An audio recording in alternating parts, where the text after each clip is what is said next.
Hey everybody, this podcast is both sponsored by and recorded using Riverside, a cloud-based virtual recording studio that allows you to simply send a link to your guest, have them click on it through a browser, and it will capture their audio and video streams separately on the cloud, which is such an awesome feature because no more guests with pixelated webcam footage and you with your local really nice recording.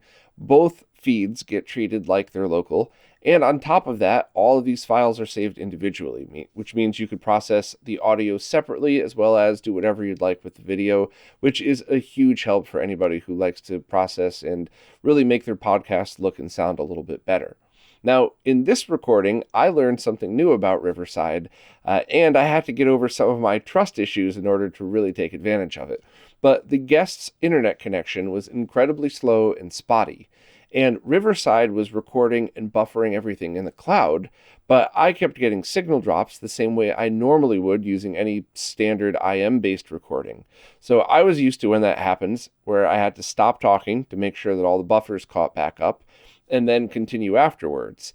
And in actuality, I didn't need to do that at all. I could have just kept talking because Riverside was buffering in the cloud, and it didn't really matter how much time it took to buffer the video in the cloud-based side because the audio was still coming through in real time. So even though I did my normal secondary backup copy, the backup copy shows that thought that I was getting dropouts like a normal local recording would have. But as you could see in the interview coming up, it actually worked totally fine.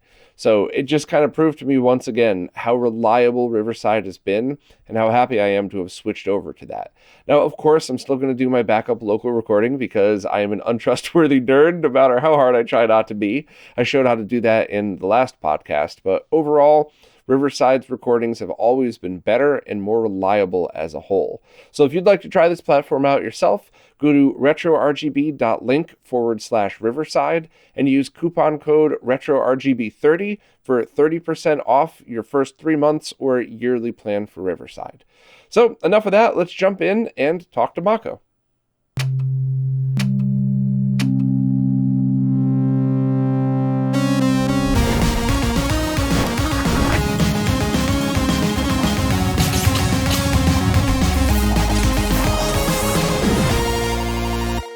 Hey everybody, I am joined today by Makho. How you doing, man? Hello. So a lot of these interviews that I do are people that I've followed or people that I've known, and it's, and the other half of them, I guess I would say, are people that I'm trying to get to know, friends of friends, people in the scene, and you definitely fall into that category because I first started seeing your videos pop up because, you have some pretty good tutorials, and then I found out you were friends with Shank, and then the whole funny Voltar thing, so I was kind of just like, all right, well, who's Makho? Everybody who's heard the song will understand why I just laughed at that, but not mocking Makho here. So, would you like would you like to tell everybody who the fuck is Makho? I'm sorry, I'll put the song at the end so you guys all know what I'm talking about. So yeah, I do a lot of Game Boy mods. I may be more well known for my slate that I put on a shirt because of course I did. Let me Hell yeah. kill that light behind me. Hang on. But I don't know. I like doing Game Boy mods. So what exactly is that for people who are on, first not aware of your work, I guess? So in the last couple years, there's been like an explosion in aftermarket parts, accessories, sort of stuff for Game Boy consoles. I guess for those that aren't aware, the Game Boy at all, it was a series of consoles that Nintendo launched starting in 1989 with the original model, all the way through 2005 with the Game Boy Micro. And for the longest time, the community kind of stagnated because there wasn't really a system set up for creating custom parts for this sort of stuff until the last few years, really. And so in the last few years, we've seen stuff like backlight kits, new cases, flash carts, so you can play, whatever games you want to play. And I know there's been flash carts basically since the beginning, but in the last couple of years, they actually got good. Um, Yeah. and I don't know, it's just been fun. I like tinkering with this sort of stuff. And at some point, I figured, maybe I could film it. And if I help someone else out with what I film, then I think I've done a good thing. Yeah, so I couldn't agree more. So, yeah, I guess your focus is on handhelds and then the Game Boy consoles, and different mods and screen mods and other things you could do to it. Did I see you at one point do an audio mod as well for chiptunes related stuff? I don't I don't really do audio mods for the most part. If I'm being honest, when I play my Game Boys, I usually have the volume down, so that. Yeah, some of those games had amazing soundtracks. Some of them did not, and it just sounds like a lot of noise coming out. And they were all designed to be used through that speaker, so sometimes having the lower quality speaker makes it sound more accurate to what the developers were intending. Kind of like with composite video versus Mhm. RGB on a CRT. Sometimes the blurriness of composite is what the intent always was, but there are certainly a whole bunch of really great soundtracks and a bunch of really amazing musicians that have turned the Game Boy into a mini powerhouse of an audio creation tool. Yeah, that's super cool, and I respect the hell out of that. But I'm not really a music guy. I like chip tunes. I'm not one to create Hmm. them, Hmm. so I just haven't really touched that aspect, I guess. No, that makes sense. So you're more into it just for the modding and the tutorials then, and trying to pull that side out of it. Yeah, my interest in the hobby is taking cool stuff and making cool stuff. I mean, I started it because I liked playing Game Boys, and it's kind of the hobby for me has evolved into I have more enjoyment modifying the Game Boy than I do actually playing it at this point. And I think I think I'm speaking for a lot of people. Yeah, but I mean that's super important as well. Yeah, I mean there's a lot of people out there that enjoy that, but then they teach the people who are way more into the gaming side how to be able to get in and do the mods that they wanted to do without having to worry about any of this stuff. So it's kind of like, I'm kind of the same way in that we both take one for the team and that we spend our time and get our enjoyment on the instructional side of things and the testing side, so that other people don't have to suffer through the stuff that we do. They can just skip to the end, figure out what they need, and kind of go from Mhm. there. Yeah, I came to that realization that I should start documenting this stuff a little bit better when I looked at all of the, for example, backlight kits on the market and realized that at the time for the Game Boy Color in Hmm. specific, there were like six, and I had all but one. And I realized that I was in somewhat of a unique position to say, hey, I like this one because it does this that this other kit doesn't do. Um, or maybe this particular kit has issues with the frame rate, something like that. I realized, I can just buy one more kit and then I can compare every single one. And then, like I said, in the last couple of years, it's really exploded. So basically, every few weeks, I'm buying more Game Boys and more kits and stuff. And I don't know, a few years later, a few hundred videos later, that's what happens. So you buy up these Game Boys, you do the mods on screen, and then you sell them when you're No, I done. have a drawer full of Game Boys. I have hundreds of Game Boys. It's becoming a real problem. Oh, I really? have So you just have a large collection of Game Boys and stuff. next to my desk, I have a box full of just Game Boys for parts and mods that I'll get to eventually, I'm sure. But no, yeah, I have hundreds of Game Boys. For almost every single mod, I tend to take a new Game Boy out of my parts bin instead of taking a Game Boy that I already have.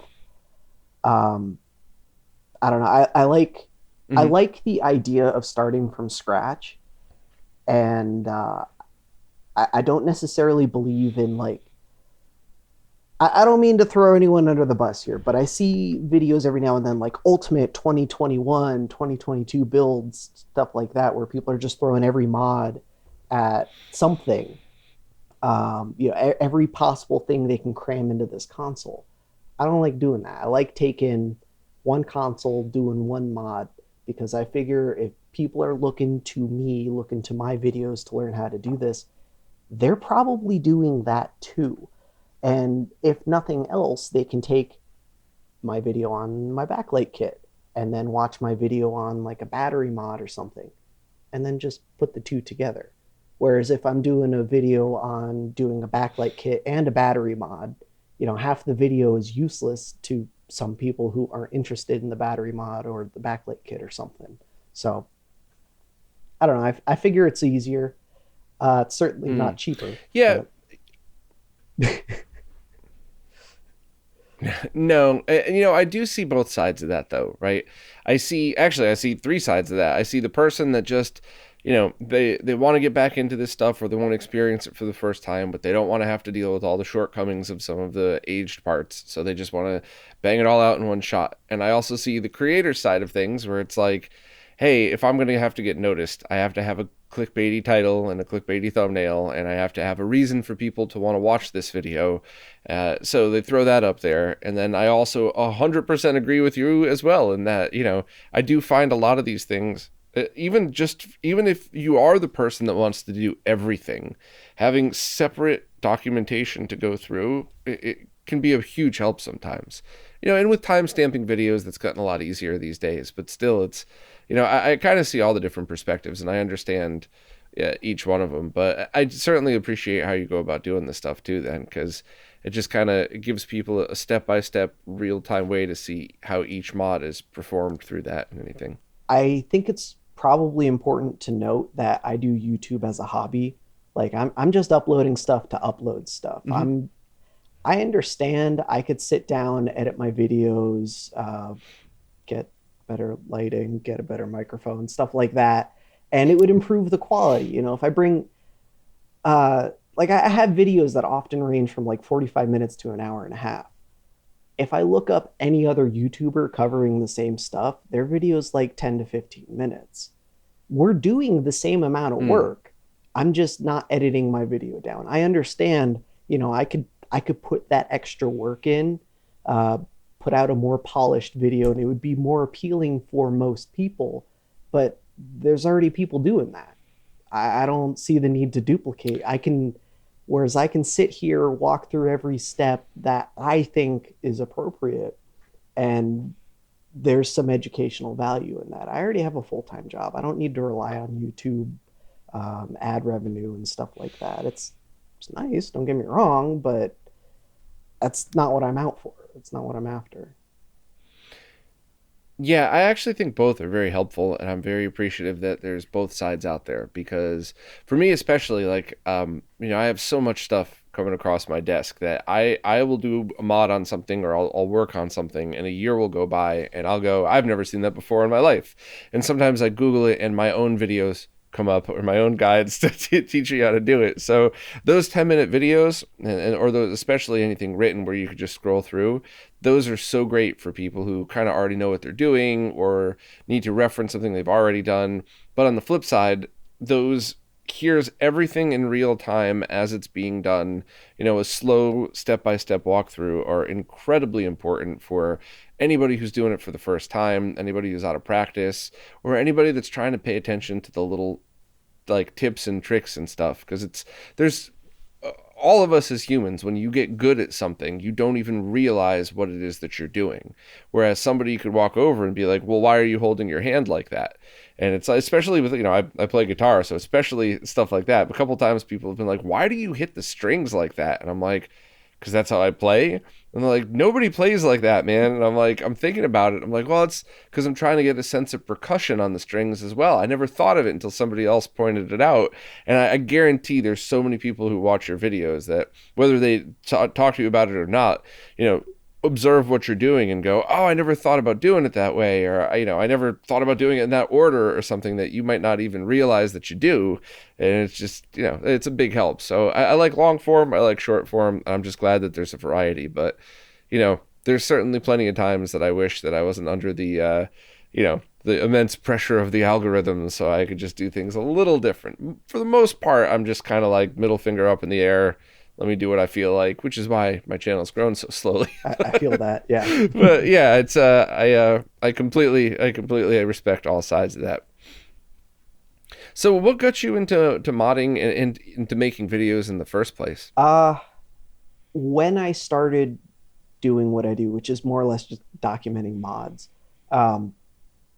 I took pictures. I would upload them to like Imager, put descriptions, do write-ups, and I got a few suggestions. Hey, you should just film this. It would be easier for everyone involved. And then I tried it, and I got seemingly good reception to it, so I just did that instead. And they're right, it is a lot easier to just sit there and film through the whole process than it is to, okay, screw this in, take a picture, attach this part, take a picture, go back, upload all that, add descriptions for each picture. I see the merit in both. I personally like short image guides that I could just scroll through and find exactly what I'm looking for. But I understand that there's two sides to that coin, and more people find it more helpful, and that seems to be what I'm going for. Because I mean, I'm not sitting here documenting this stuff just to like flex on people, like, oh yeah, I have hundreds of Game Boys. No, I have wasted my money on hundreds of Game Boys, because that's what hobbies are. Their money sinks, right? Their money and time sinks. And this is my hobby. I like doing mods, and if it takes me a little bit of extra time to document it and help someone out, then so be it. That's what I want. That's what I want to do. Yeah, it makes sense. For me personally, if I had the time, I would do both. I wouldn't just take the script, paste it as a written thing, and add some screenshots. I would want to present them both slightly different and have advantages of still pictures versus video, because especially with me and the comparisons that I do, all internet streaming compression destroys it. I can't tell you how heartbroken I am all the time when I do 40, 50 hours into a video, and I finally watch it on YouTube, and I'm watching the premiere with everybody else, and I have two comparison shots that look identical, and I'm like, no, I spent 2 days making sure that was perfect. Whereas, you just go on the website, you click on the PNG, and it's like, even on your cell phone, you're like, oh yeah, I could totally see the difference. So I see the advantages to both, but yeah, you're right. Most people prefer videos these days. So it just, I think it's also a patience thing.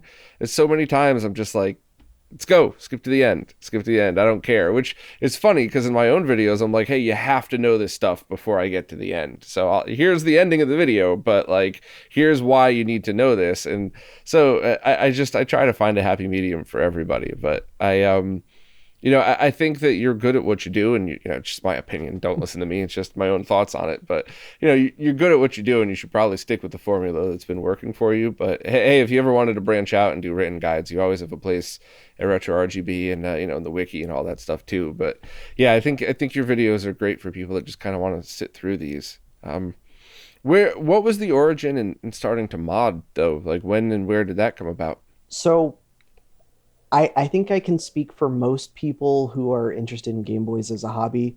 I had one growing up. I still like, I never got rid of it. I kept it.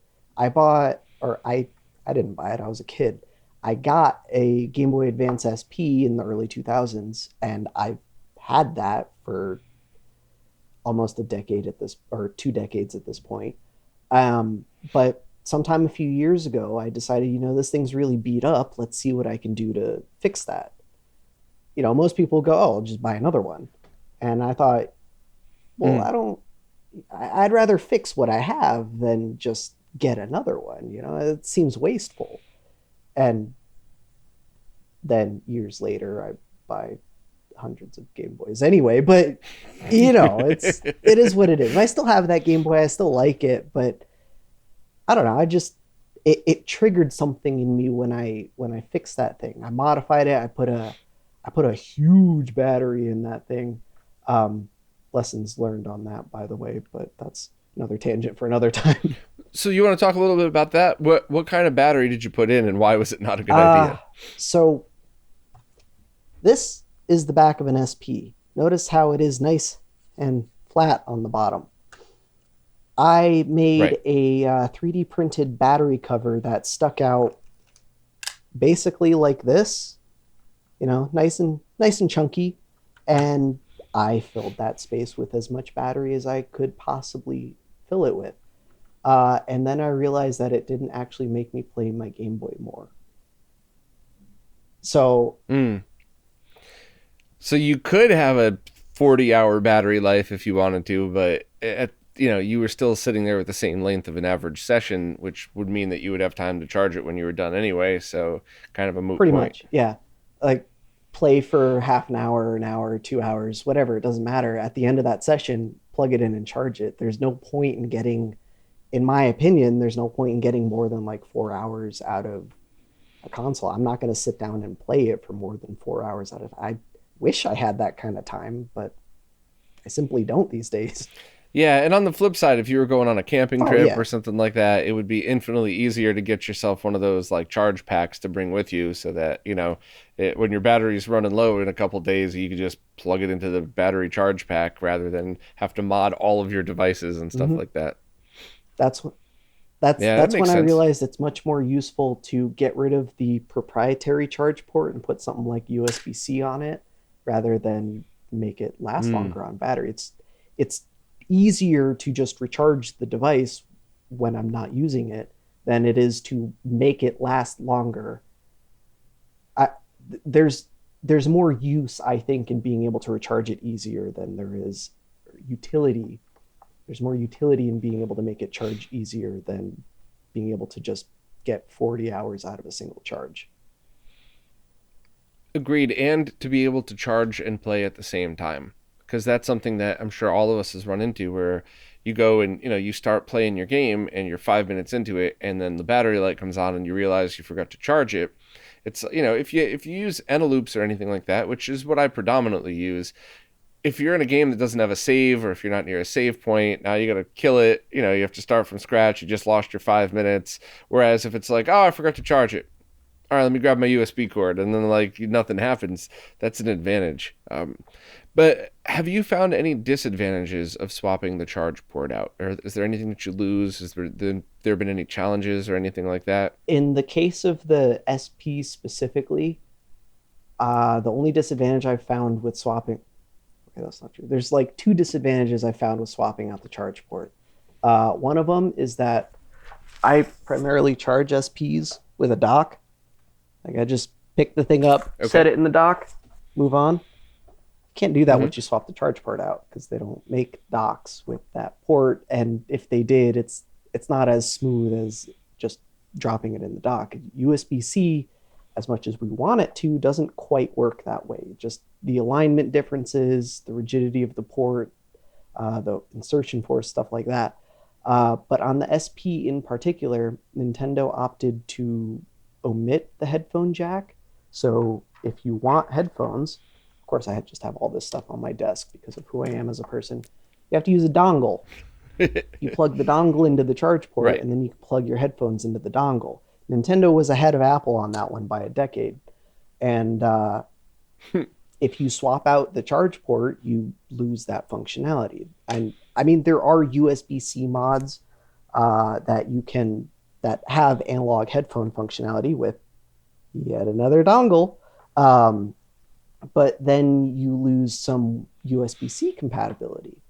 To avoid getting too technical, USB-C has certain requirements, and unless your device is designed around those requirements, it won't be fully compatible almost no matter what you do. And the SP is no exception.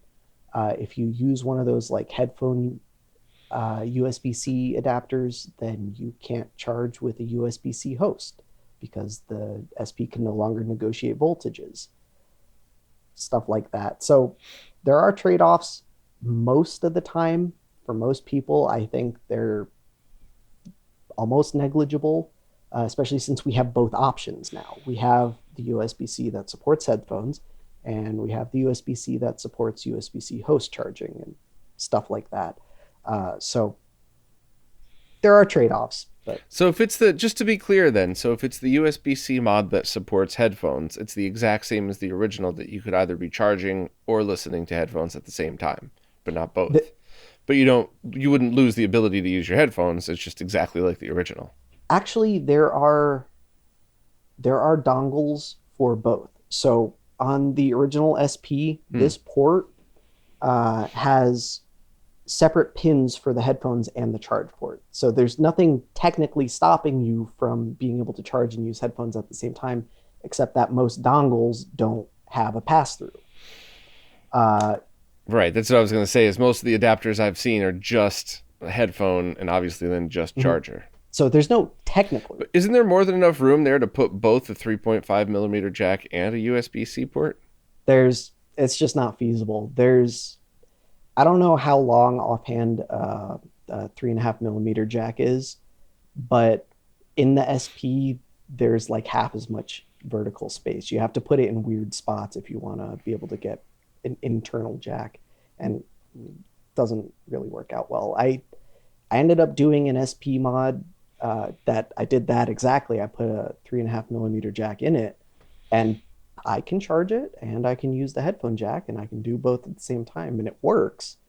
But I had to sit there basically milling out a shell with my Dremel just to get the thing to fit. And then the shell cracked almost immediately because there was no structural rigidity anymore. So then I did it again, and then it broke again, and I just kind of gave up on that. So it's technically possible. I wonder if there'd be a way to do like a Bluetooth audio internally, so that you could just use a small chip and then connect some Bluetooth headphones. I've seen that. My personal opinion on the Bluetooth audio mods is I don't really care for Bluetooth headphones, and I especially don't care for the lag that you get with Bluetooth headphones. Yes, that is 100% true. Yeah, good point. The SP just it's not designed around Bluetooth, so there's no real way to compensate for that lag. And even if you do compensate, then you're getting input lag on all the controls, and it's right. It's not like with more modern consoles where you could pull the audio as it's being written so that you could spit it out technically at the same time. Whereas, yeah, that makes sense. See, these are the conversations I always enjoy, because I love science when it's confined to something.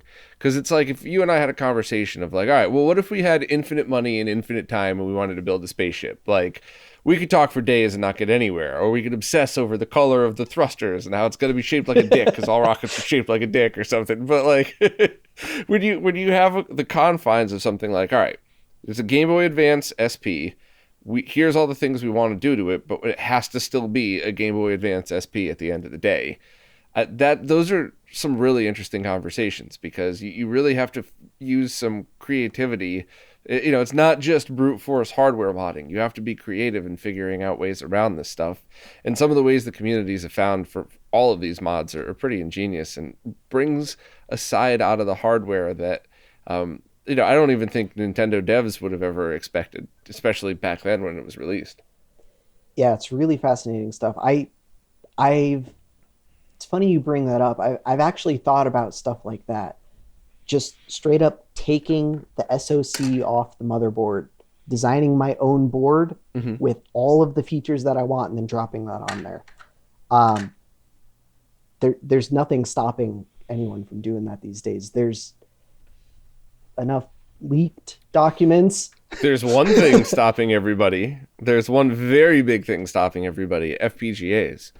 So 5-6 years ago, if you were to do that, everybody who loved the Game Boy Advance, not casual users, but everybody who loved it, would buy your product, and you'd probably implement TV out, and maybe you could tap the audio as it's going through the chip and have Bluetooth or something like that. Whatever it is, that's totally awesome. But now you could recreate that on an FPGA and have it be incredibly close to the original.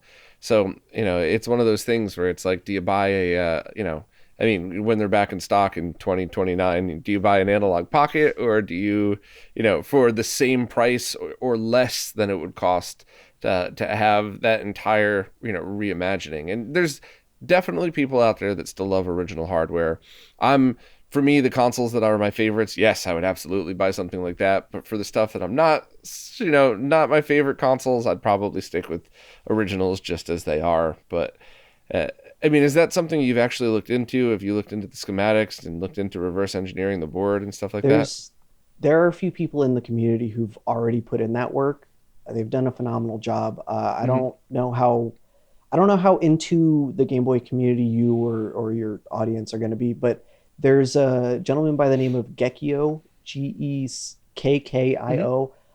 He's put a lot of work into reverse engineering a lot of the Game Boy models. So thanks to him, we have full schematics for basically every Game Boy model except for some of the more esoteric ones that didn't receive a wide release. And best part is he's working on that. He's not done yet. So we absolutely can That's do that. crazy. I believe we've covered his work Yeah, before, actually. Yeah. phenomenal dude. Makes does a lot of good work, and I'm glad we have someone like that because I reverse engineering a board. It's not necessarily a simple task, but it is definitely tedious, and it is definitely difficult. Now, it's the amount of work that has to go into reverse engineering a board.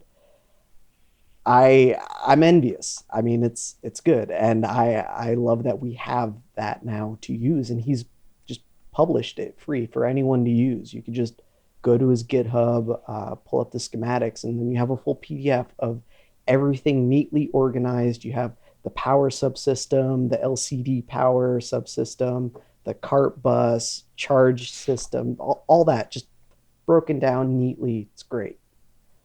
Um, I I'm sorry. I was grinning like mad when you were mentioning that FPGA stuff because I knew the analog pocket was coming up, and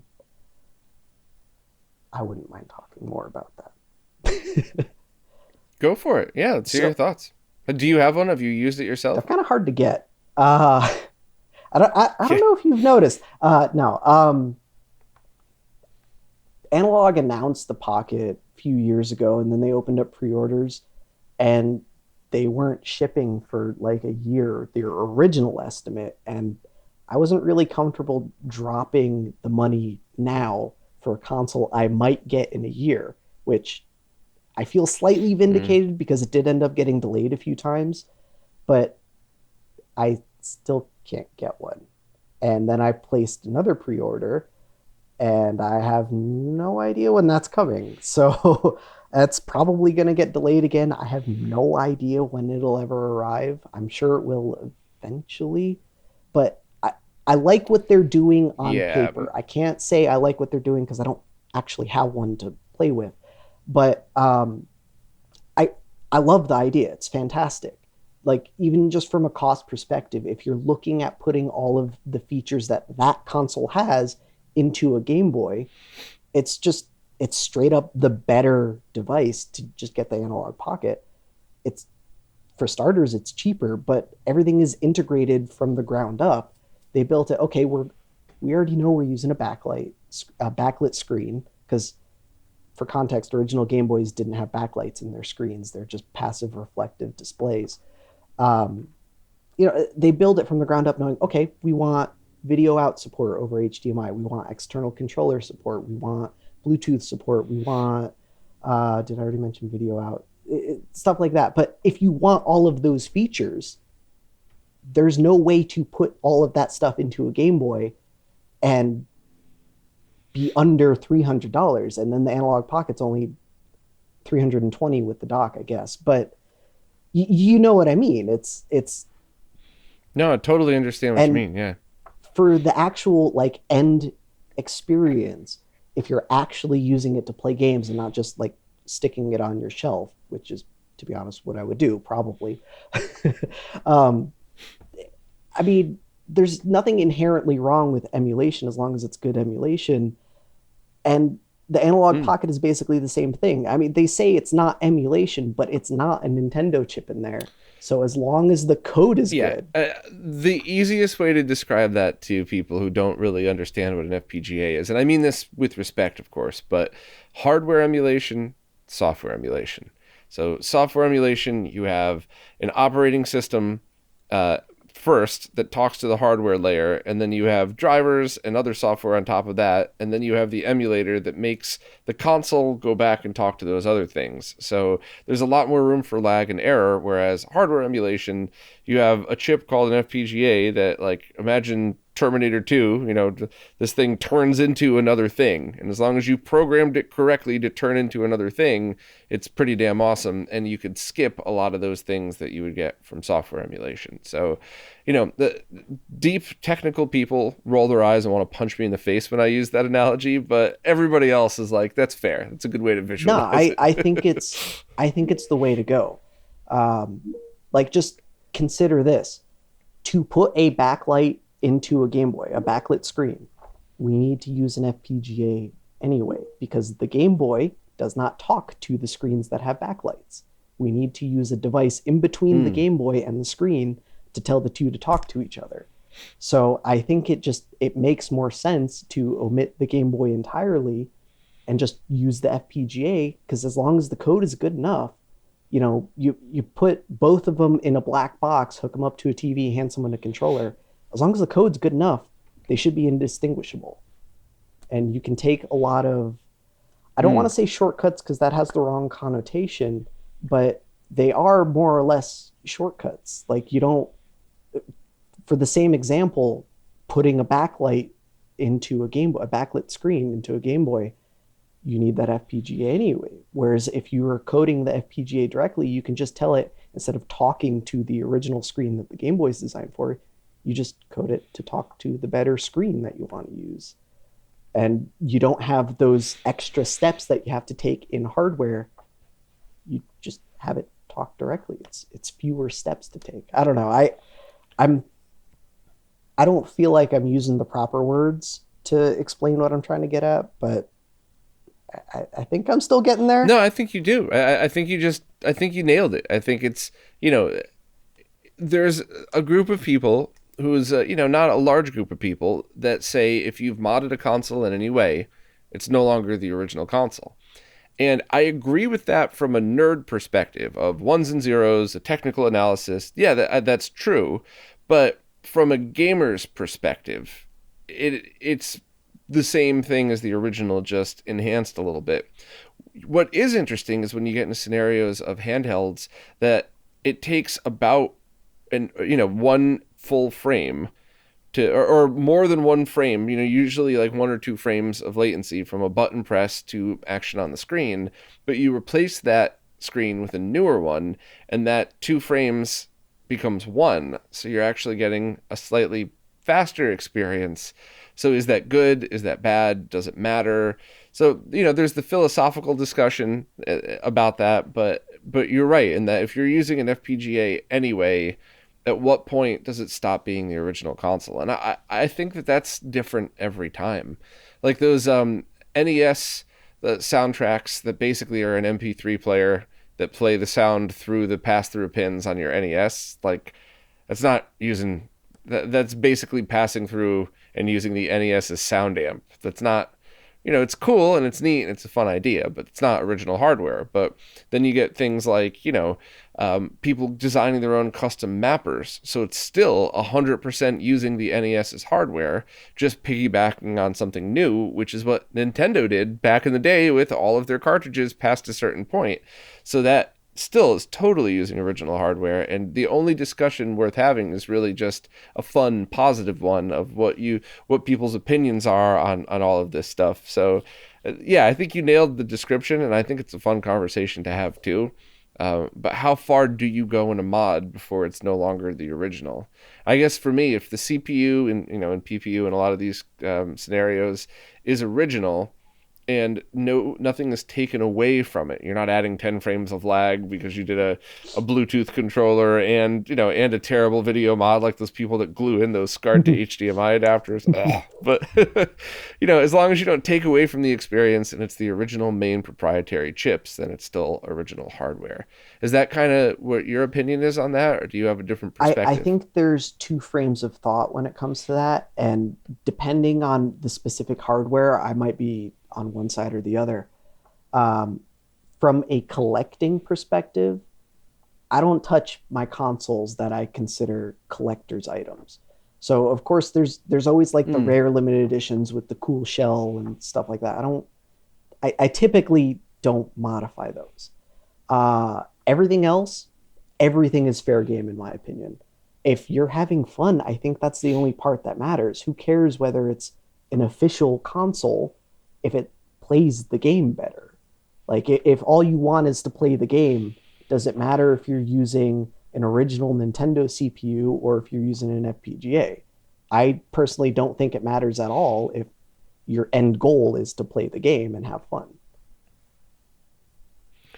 From a gamer's perspective, I agree 100% in that if the experience isn't changed, so you have an accurate FPGA, a really good software emulator, then yes. From a hardware nerd's perspective, while I still am going to say it's an awesome experience, it's not original hardware Sure. though, and that's nothing other than a label. It doesn't mean it's better or worse. It doesn't mean you should shame people for not using original hardware. It's just this, that's just my It's different perspective and on that that's stuff. fine. And I don't think there's Hmm. anything wrong with having a different opinion. No, I mean, if the hobby for you is playing original hardware, that's fine. If the hobby for me is getting the best experience out of the games, that's fine too. We will take two completely different approaches to do that, but we're both enjoying the hobby, and I think that's the important part. Yeah. And I do like both sides, and I also do love friends with differences of opinions and stuff. And I think your opinion on not modding rare consoles, I'm the same way. Although I will do preventative maintenance. So like I'm lucky enough to have a CDX, so I had my friend do a full cleaning and a recap because I trust his skills more than mine. And then there's one thing on the CDX where if um, there's the spindle on the end could actually slowly wear through the motherboard. So I had him put just a piece of black tape. That's all you really need to prevent it. It's not like on the super graphics where, it's really digging in. It's just some more preventative, but it's not, but that's preventative maintenance and basic stuff.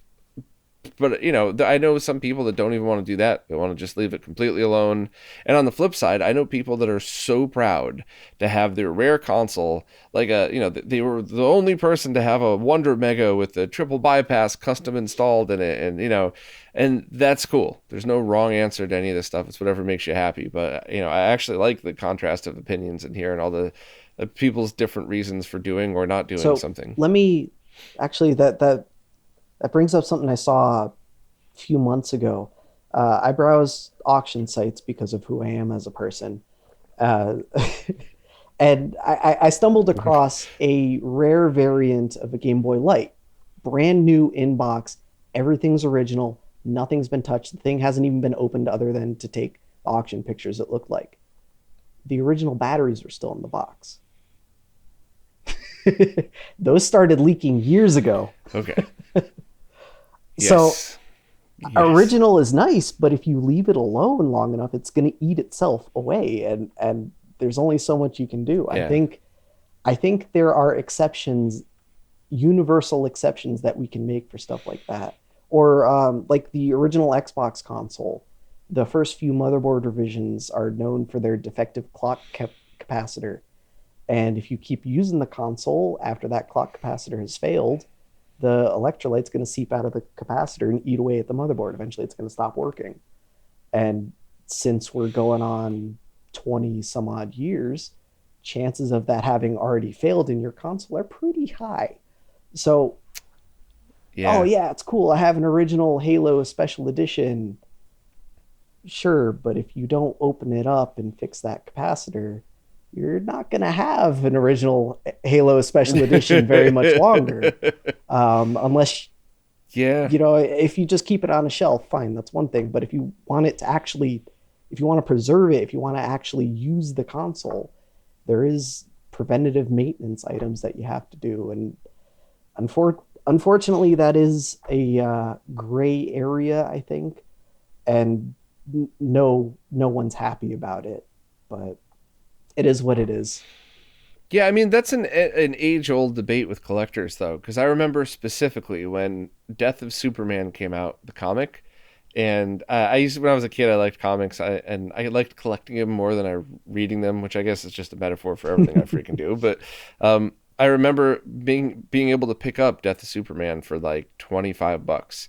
And I think my family thought it was crazy because they're like, that's a $2 comic. What are you spending all that money on it for? And I thought it was really neat. And I put it in like a special jumbo Mylar. And then there was the debate of if you don't open it up, the bag that it came in will slowly start to degrade the comic itself. So do you open it up and put that in a Mylar and save it? Do you leave it sealed? Do you like what do you do? And I honestly I don't remember what I did with it, to be honest with you. I think I opened it up because I was just so curious to see what was inside it.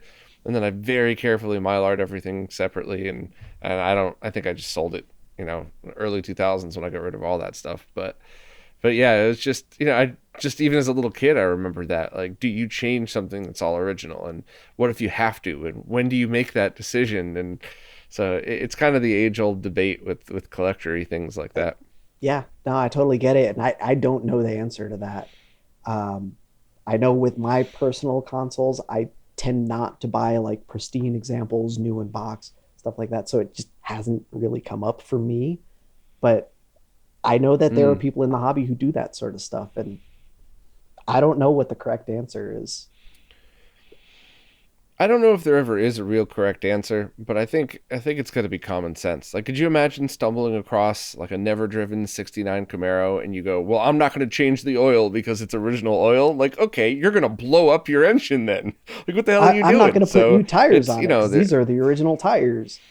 And then you have right, no grip exactly, anywhere. You just literally can't drive yeah. it. Yeah, because the tires have just turned to rock. Yeah. No, I Yeah, it's the age-old debate for stuff like that. But I think there's got to always be a happy medium, and I'm completely comfortable doing preventative maintenance, and especially stuff like take the batteries out of everything that has a removable battery in it. It's just so many horrifying pictures. My friend Jose just posted a picture yesterday, I think, of a CPS2 where the battery had exploded, and the motherboard underneath was gone. It was completely eaten away, and it even had spread over to the chips of or the pins of one of the main chips and started to eat away at that too. So those are pretty horrifying. Have you come across any used handhelds that you've bought that are just like nightmares on the inside with stuff like that? I have tried to be really careful to avoid that. That doesn't always happen. Um, Hmm. I have though. I showed off Uh my oh. my bin. Um, I don't know how that ended up on top of that. I have a bag full of Game Boy Advance parts. If you look closely, you might Hmm. notice that there is at least one part of a motherboard, not a whole motherboard. Yeah, there's a piece of a board there that looks like you trimmed it off. Yeah, so I have encountered some stuff that it's not savable, and it's the way it is. So was that battery leakage or was that capacitor leakage? That particular one was a failure that someone tried modding it and they messed it up worse than was possible to feasibly recover. For what it's worth, that particular Game Boy I did end up fixing. Um, I don't know if you've seen this, but I trimmed down a Game Boy motherboard. That's what those parts are from. I trimmed down the Game Boy to this big, um, redid all the circuitry on my own, all the circuitry that I cut off, and it's fully functional now. I mean, I haven't put it in anything. It's sitting in a frame because I think it's neat. But I've come across Game Boys, um, in particular, battery leakage, alkaline batteries. People store their Game Boys with the batteries in it. But I mean, we're all guilty of this. You put batteries in the thing, you don't know that you're not going to use it for the next 2 years. You think, oh, I'll use it tomorrow. And then 2 years pass by and it's just been sitting there with batteries in it.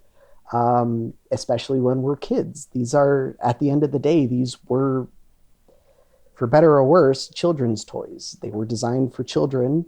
Children aren't really known for taking care of their things. So I come across a lot of Game Boys with corrosion on the motherboard for as a result of improper storage. And sometimes they're fixable, a lot of times they're not, depending on how bad it is. And best thing we can do at that point is just use them for parts to fix other stuff. Agreed. So, do you do a lot of the miniaturization of these things and motherboard trimming, or was that just kind of one or two of the projects that you worked on? Basically just a one-off. It was I have a board that I'm sure I can fix if I cut out all of the damaged circuitry. For context, that particular board, someone had tried like replacing the caps, but they didn't desolder them properly and they lifted pads. And with those pads, you know how if you keep peeling, eventually you keep getting more and more of the trace. There was a lot of trace missing. I mean, yeah, I could have fixed it, but it would have never been original. You know, it would have always had this mess of bodge wires on it. So I decided, you know, let's just cut it up and see what happens. I don't normally do that. That's awesome. But I don't seem like a good idea. Did you do that for proof of concept, or did you mount that in a smaller case with a smaller screen or something like that? I more or less just proof of concept. I haven't done anything with it. Like I said, I just shoved it in a frame and then put it on display because I just think it's neat that I have a Game Boy that is now this big and the screen is this big. So the whole thing just hides behind the screen. It just looks like a screen with a battery hanging off of it. I don't know. I just think it's neat. I also think it's neat. I'm definitely going to link to one of those. You should talk to one of the 3D printing gurus that we have in the community and see if they could just try to make something around that so you could have yourself a miniature Game Boy or something, which would be funny because it would be like the same size as the cartridge at that point. It is. Whatever. I think my limiting factor, I couldn't cut it smaller because the cartridge itself is so big. And unless I made custom cartridges for it, that was my limiting factor. I mean, I've considered making a case for it, doing all this sort of stuff. It just, at some point, it felt like the effort that I was putting in was worth more than the reward, and I felt like it would be more fruitful to, I don't know, just keep it as a neat conversation piece as is, and work on other stuff. So that's what I did. No, that's totally fair.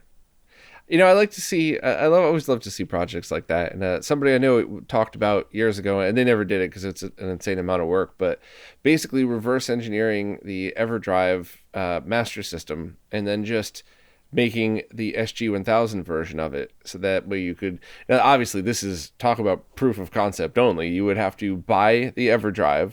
You'd have to use heat to get all of the parts off of that. And then you'd have to resolder them onto this new board, hoping that you got it all right, and then go from there. So it's not stealing Crix's design. Yeah. You're still buying it. You're still using his firmware and all that stuff. But I thought it was funny because to pay somebody to do that, you would end up having like a $500 SG-1000 cartridge where it's like all you have to do is buy a $30 adapter and stick it right on top and it's the same thing, or in back for some of those. But so, yeah, I think a much nicer adapter would be the proper answer to that. But I still thought it was pretty funny and a neat thing that anybody who has like a Japanese SMS would probably be interested in just for looks. So funny you mentioned that.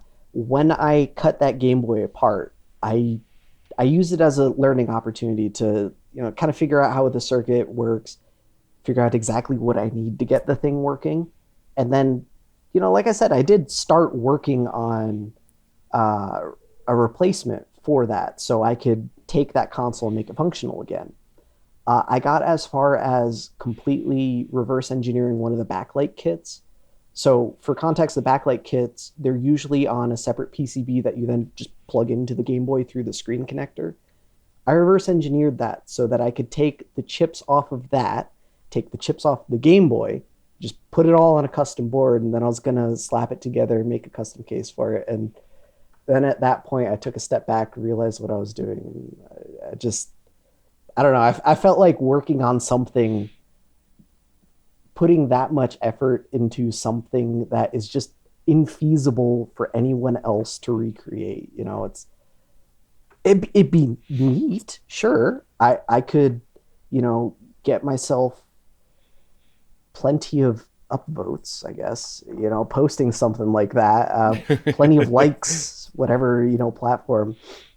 But I stopped when I'd completely reverse engineered the backlight kit. And I'm like, what the hell am I doing? I could just buy another backlight kit, plug it in, and it's, you know, that takes 5 minutes. Whereas reverse engineering the backlight kit, designing my own custom board, all that stuff, that's days, weeks, months worth of work. And I don't know, it's neat, and I respect the hell out of people that do. Oh, have you seen the gentleman by the name of Red Herring? He's really into the original Nintendo stuff. Have you seen his Tiny Tendo? Yeah, and that was the same person that reverse engineered the top or the front loading I think motherboard, so. right? Yeah, he has his own. Yeah, I actually have an interview scheduled with him at some point too. To be honest, I just there's so many awesome people I want to talk to. I just have to find time to get to all of them. But yeah, absolutely. I hope to have a chat with him at some point soon. I just think like that creation is so phenomenal. He took the chips off the Nintendo Entertainment System, cut them down to the bare die, and then he solders the bare die to the board because, you know, the chip is this big, the die is this big. He can make it a lot smaller just by cutting the chips in half. And I just think that's so fascinating. That's such a cool thing to do, but it's so much work for very minimal payoff. Yeah, I think the line for me personally, I'm not trying to say this is what you're supposed to do, but for my own opinion, it's Matisse and the reverse engineered Game Gear motherboard. And, you know, you still have to desolder the chips using hot air from your current Game Gear, which is not easy. And I think there's a few other parts that you have to currently swap over as well. But at the end of the day, if you already have the tools and you've done stuff like that before, it's about the same time as if not shorter than cleaning up and recapping a leaked, exploded Game Gear. So it's, if you already have the skills to do it, there's no reason to do anything else. Whereas, you know, if you're a noob getting into this stuff, you know, who knows what the right move would be. So that's about my line. But taking that chip, cutting the case off of it, removing the inside of it, and, you know, those hair small connections on the inside, individually connecting those, I think that's more of like a proof of concept, you know, nerd flexing type of thing to do. And that's not really something I'd be into, especially too, like, I wonder how fragile that is. Like, when you're done, do you have to essentially glob top it so that, you know, so that nothing ever shifts? And what happens if everything's perfect, you test it, you go to glob top it, and then when you do, it shifts just a fraction of a millimeter, and now you can't get the glob top off anymore. So that's one of those things where it's like somebody like Red Herring who's done that. Yeah, absolutely, but not me. I would screw that up so badly. I mean, I'm sure he's going to build one, maybe two, and then that'll be the end of it. I don't think anyone's going to try and follow in his footsteps. As cool as it is, I'd love to do something like that, but it's just like, at the end of the day, it's a passion project and it's cool as hell, but I don't think my passion extends that far. I respect the hell out of the people who can do that stuff, but I don't know. There's other stuff I think I'd rather play with in the meantime. I think that's what it comes down to. Yeah. The closest I get to stuff like that is when I break the pin off a chip and I have to send it to one of my friends who's better than me to Dremel it down and then add, you know, a new connection from there manually. But even that is definitely outside of my skill level, or it's right at the line to the point where I don't want to risk now destroying the chip on a 50-50 chance. So I would just pass that along to people who are better. Yeah, maybe that's one of those things where I gotta go find like an old toaster or something that's useless, and, you know, take out those and start practicing on that just to see if I could do it. But I certainly wouldn't want to use video game hardware for it. I am a big proponent of solder practice kits, and that might be a good use case for that too. Take a solder practice kit, try breaking a pin off one of the ICs on one of those things, and try fixing it. If you don't fix it, It's a great idea because yeah, that's the purpose of it. Essentially, is to break it and if fix you it. don't fix So it, you're out the few dollars it cost you for the otherwise useless doodad. And if you do fix it, well, now you have a new skill. hmm. Are there any tips that you would give to people that that wanted to practice on stuff like this, or any things that you did coming up that really helped? I see a lot of people jumping into the hobby and they see people like me who can just solder something, in 30 seconds. They or reassemble, take something apart and reassemble it blindfolded, that sort of thing. And they go into it looking at me doing that as easily as I am, and they think, oh, there's no skill involved in this. I can go in and do that myself. And then they quickly get in over their head because they don't realize that this sort of thing requires practice. So to give Yeah. a practical example, as I'm sure you know, there are plenty of games that are very valuable. Um, on Game Boy in particular, the Pokemon series, highly sought after. Emerald itself, Pokemon Emerald, it's like an $80 game right now, I think. And it's probably gone up. But Hmm. those games have a battery in it because they have a clock. People buy those because they want to play the game. They realize the battery's dead, and then they learn how to solder by replacing the battery in that game. It doesn't always go well.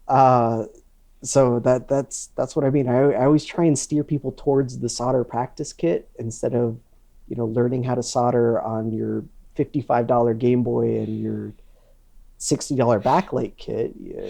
Or you could spend a couple of dollars, get a solder practice kit, maybe realize that, oh, this is as easy as it looks, or maybe this isn't for me.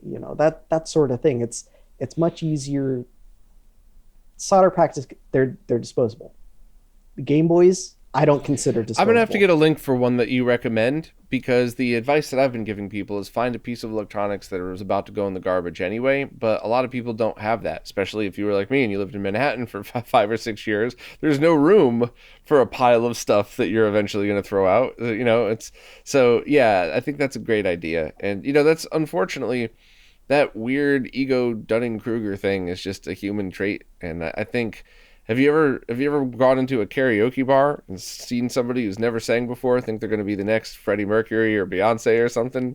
It's one of the main reasons why I never ever ever go to karaoke bars, because there's three every night, and they just no one has the heart to tell them that they're terrible, and they don't have the self awareness to realize that not only are they terrible, how on earth could they think that they would just walk into a bar, pick up a microphone, and be perfect without ever Mm-hmm. practicing? So There, it's no there's different. a certain amount of skill involved. Some people can pick it up. Some people require the practice to pick it up.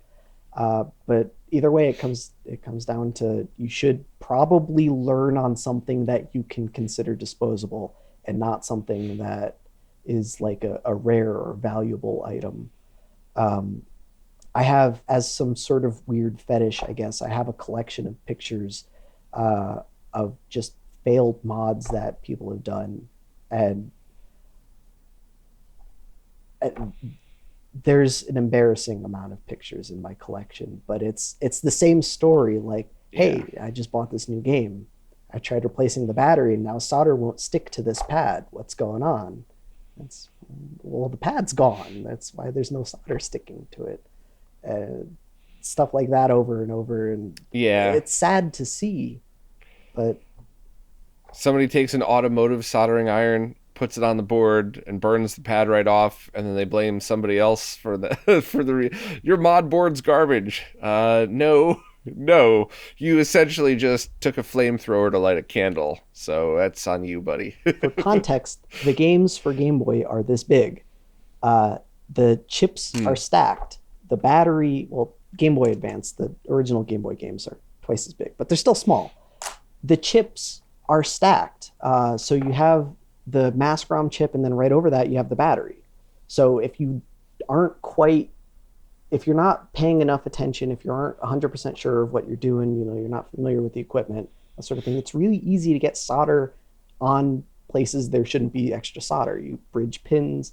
so on and so forth. And as someone who is new to soldering, um, clearing bridged pins is difficult.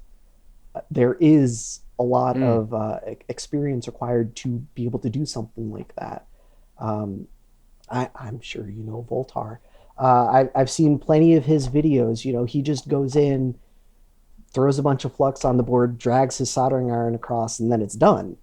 And that's fantastic. I love it. I love watching that sort of stuff. But unfortunately, people see that and don't realize that there's context to that. He's been doing this for years, probably even decades.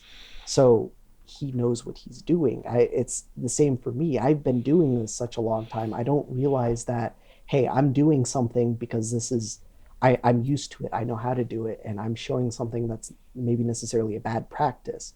I don't realize that until later. I get tons of people in the comments saying, hey, I tried doing what you did. I lifted 6 pads.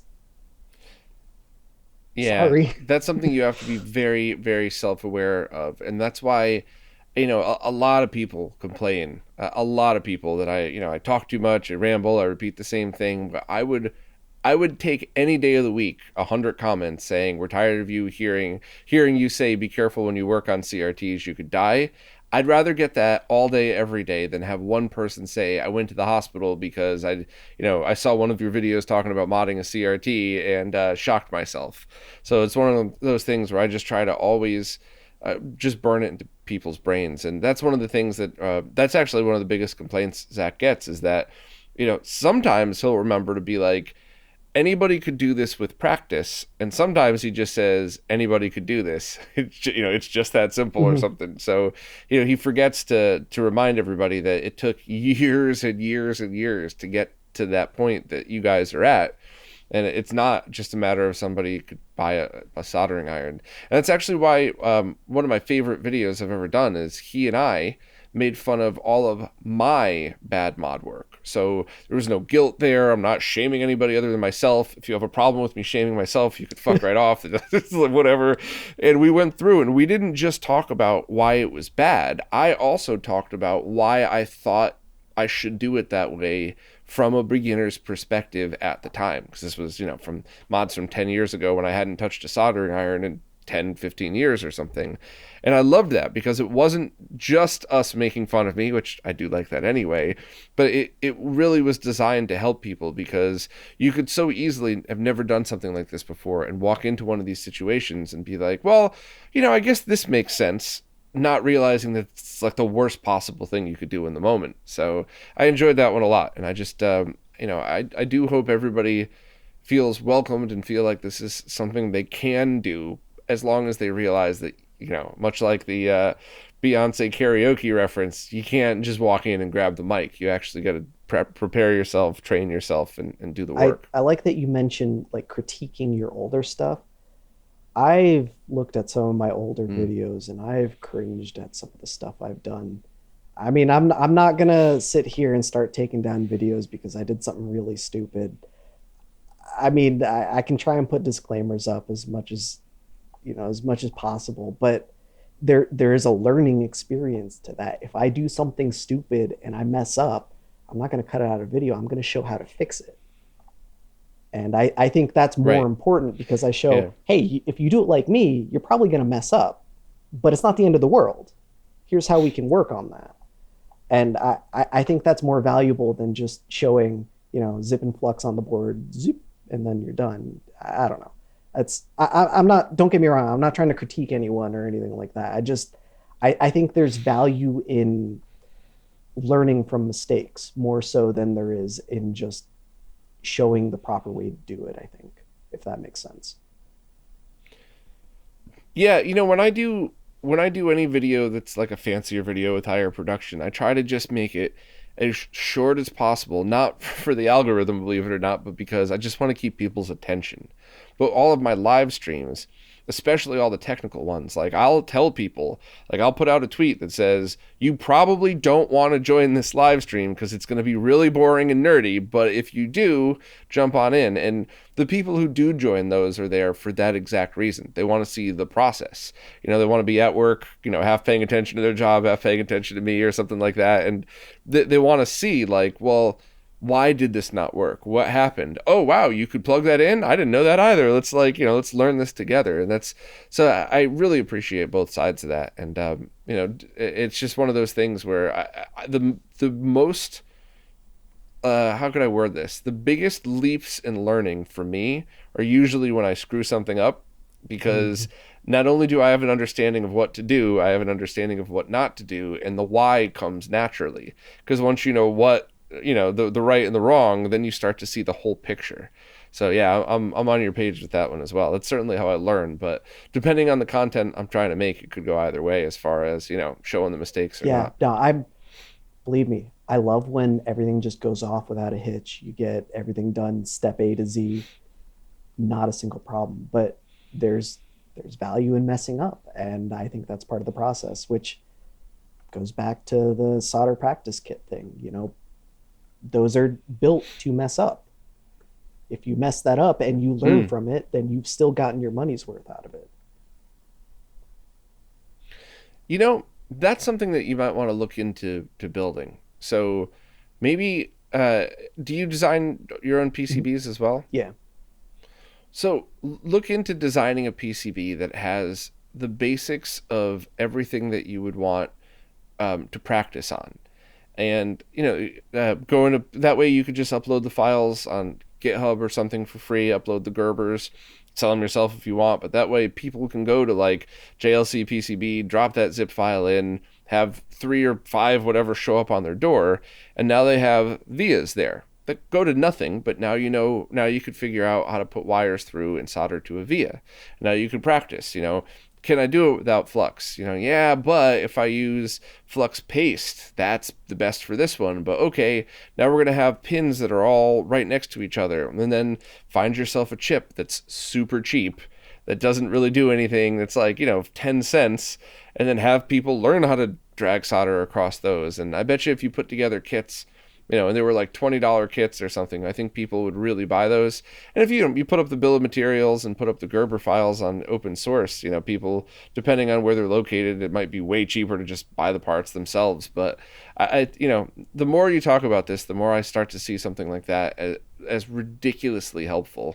You could just stick up, links to the equipment that you like to use and stuff like that, and really get people pointed in the right direction. Because I think that, now that you're talking about this and now that we're talking this out, I think that would be a huge leap forward for people's skill set. If they don't have to hunt down, a broken piece of electronics, they don't have to get a generic solder practice kit and hope that they have the right type of things. Like, are there vias? Are there things that I drop a chip on top of, like with the Super Nintendo Mini RGB mod? I think that's pretty cool. You might even be able to make up flex cables that go nowhere, and then just have them go right over. So when people are done soldering chip A on with their tiny little pins, they could then drop the flex cable over and learn how to add a flex to that. So now they've essentially learned how to do the N64 digital mod or something without knowing it. So if you have time, I would really love to see that. And of course, do a video on it, show everybody how to use it. I think that would be such a huge thing for people that could just, there's no guilt. You're buying something that's designed to break so that you could learn on it. And, you could buy 5 of them for $5, including shipping, and have it just appear at your door. So, yeah, if you had time, I think that would be awesome. And especially somebody like you with the experience that you have doing a lot of these things, you would know what to put on that board for people to practice on. That is a really good idea. I'm going to look into that. I like that. I have those now and then. most of my ideas are not good. Most of my ideas are like wake up at 3 o'clock in the morning and text Mike Chi like, dude, what if you could scale the moon? All right, man, I'll talk to you tomorrow. Like, but yeah, occasionally I get a good one. But as you were talking about that really clicked in my head. I think that would be something that beginner modders would love. And if it's an open source project, that means, if you have somebody that's an expert in DC digital installs, they could just be like, hey, Makho, why don't you add this pattern to it as well so people could, learn how to do this or something. So I think that'd be a very cool thing for the community. 100%. Yeah, I'm totally into that. All right. Well, we've done we've done an hour. Is there, it's very cool getting to know you, but I have a feeling that I'm going to be doing a follow-up video with you in a couple months to talk about your new solder practice kit designed for retro gaming or something. So is there anything before we go that, that I forgot to ask you, or things that you would like to just talk about and tell the community? Oh, now you're putting me on the spot. No, I don't know, man. I enjoyed talking with you. I enjoyed hashing some stuff out, but I don't know. I don't have anything else to add, I guess. Well, I'll close it out for you then. I will put links on where you could find Makho in all of the right places, how you could support, even if it's just by subscribing and all of that stuff. And this was I enjoyed the hell out of this, so we're definitely going to do another one of these again at some point soon. And that if you think of anything to talk about, then that's cool. I don't feel like I put you on the spot an hour after the interview started. I didn't just hit record and was like, all right, what's the answer to the to the mystery of life or something like that. But yeah, so we'll definitely do this again soon. Thank you for your time. I appreciate it, and I'll make sure to link to everywhere people can find you. Appreciate it. Thanks. What do you think of Makho soldering? Who the fuck is Makho?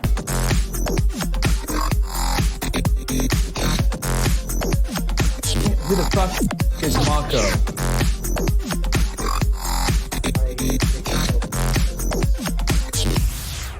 Mahko?